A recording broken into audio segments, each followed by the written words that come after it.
Vamos a un mundo donde toda tu familia sean niños. ¿Quieren ver esto? Pues vamos. Uy, este viaje me hizo dar hambre. Vamos a almorzar. Hola, hijo.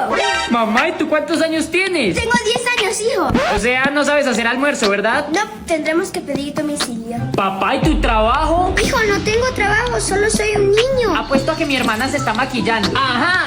Sí, amiga, yo quiero a Valerina Capuchina. Hermana, ¿no te estás maquillando? No, mini Federico, solo soy una niña que juega Roblox. Eso quiere decir que mi hermano está... Estoy en esta piscina porque es la de niños y yo no sé nadar. Parece que yo soy el más maduro aquí.